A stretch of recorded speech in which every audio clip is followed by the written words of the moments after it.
I'm ecstatic to be with you here today at the North Carolina School of Science and Math's 2017 TEDx Conference. And I want to start off by asking you a single question. Do you have any life advice? Okay, we'll come back to that.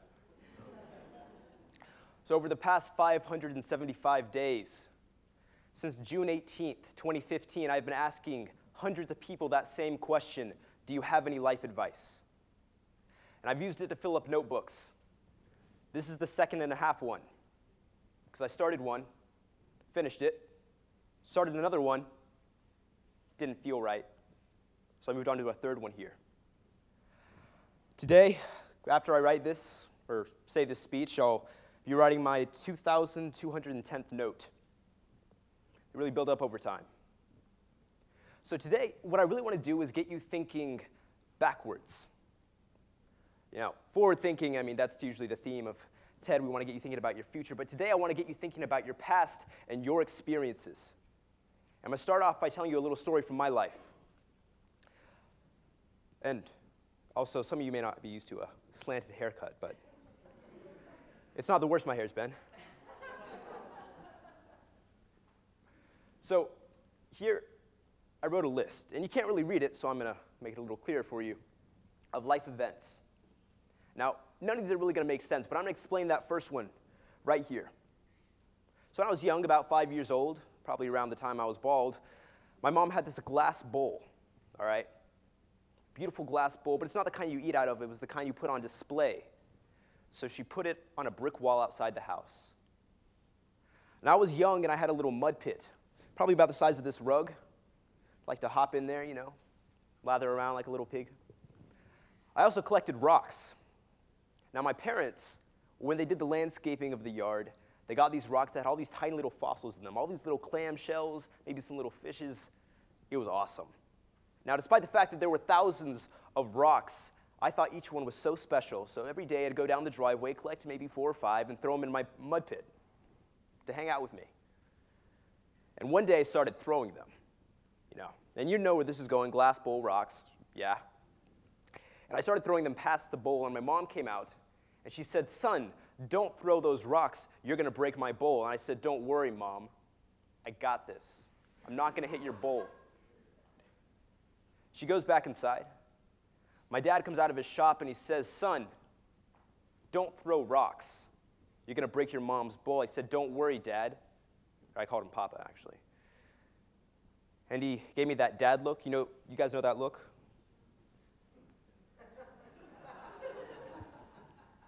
And I said, "I won't throw any more rocks." So he went back inside the shop, and I started throwing rocks again because I trusted my aim. Now, you know that moment where you screw up? Let's say you fall off a bike or something, your life flashes before your eyes, time slows down. Now, I didn't have much life to flash before my eyes yet, but time did slow down as that one little rock covered in clamshells and fishes careened toward the bowl, touched it, and it burst into 1,000 pieces.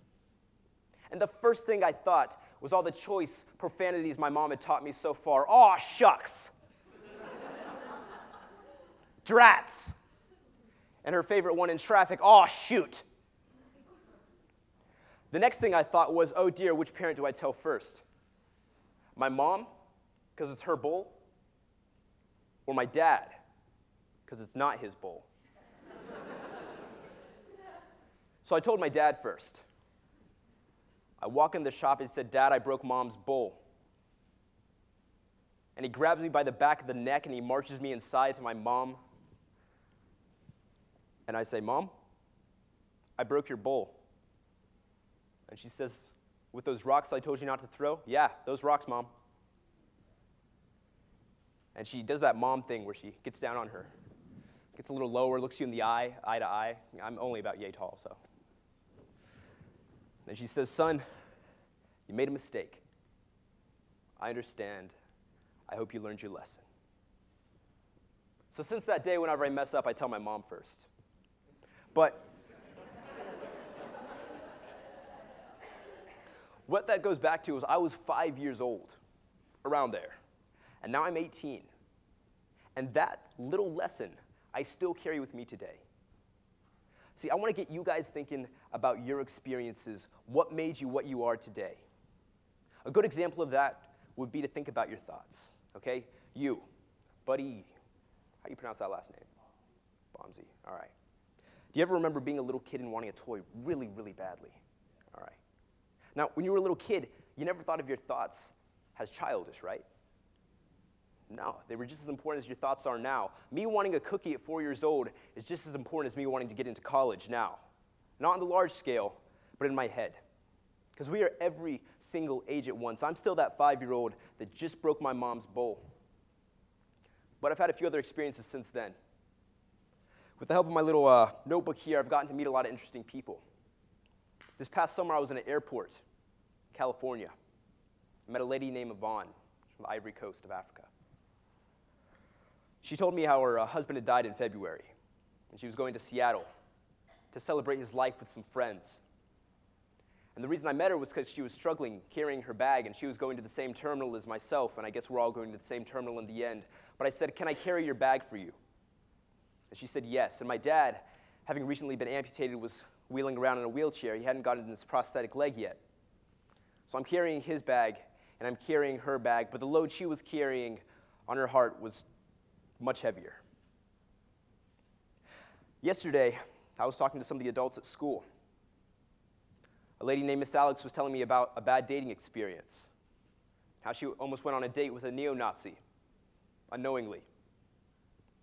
And the things you run into when you take the time to ask people are absolutely incredible.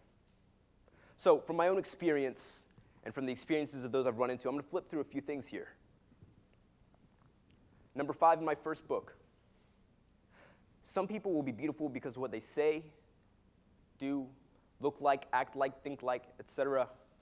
Remember that beauty can be in a lot of forms. Don't stop to smell the roses too often, but get happy about the small things. Love who you are no matter what. And in this age where a lot of people like to base their love of themselves off their social media presence, or how many people like them, or who they hang out with, or what parties they go to, that's important to remember. Wear things simply because you like them, not always for the social parts. Now, how many of you saw that I was wearing Birkenstocks with my business casual attire? 8, that's 1, all right? Wearing my fancy socks too. It's easier to remember the feeling of the dream than the events of it. And see, when I started running out of little observations to make about life, I got really, really detailed. If it's in quotes, somebody else told it to me. People like to offer new perspectives to things. The golden life is to plant trees that you'll never feel the shade of. And things like that are important to remember now, with the world that can be falling apart. There's more plastic in the ocean than there are fish. And the generation right now that's growing up, my classmates, we got a job ahead of us to prepare the world and our kids. So hopefully they can have fish. Now, I haven't found my answers in a bottle, a person, a book, or found ignorance and bliss. I'm open to suggestion. See, last year didn't go the best. My dad was diagnosed with stage 4 cancer. He was chilling out on death's porch for a while. And that was a rough time. And I started looking for happiness. And that's where the book really came in. Because while I didn't ask people how to be happy, I started asking them more and more in-depth questions. And some of them are sort of random. And this summer, I went up to St. Louis. I started writing longer things. And the summary of this is, we had been on a bus for 2 days. And we started brushing our teeth outside the portable lavatories outside the Arch of St. Louis, that giant metal structure that's a gateway to manifest destiny. And an attendant came out and said, "That water's not for oral consumption. Take that as you may." The river water was brown nearby. It's a general note. And something really important that I found in all this was something my mom told me. Right after she told me how sick my dad was, she told me, "It's going to be okay. We just don't know how okay is, though." Now, it's hard to compress a whole life into 9 minutes, so I've actually run over my talk now. But I want you guys to leave here today thinking about the little events that made you. Make your own list if you need to.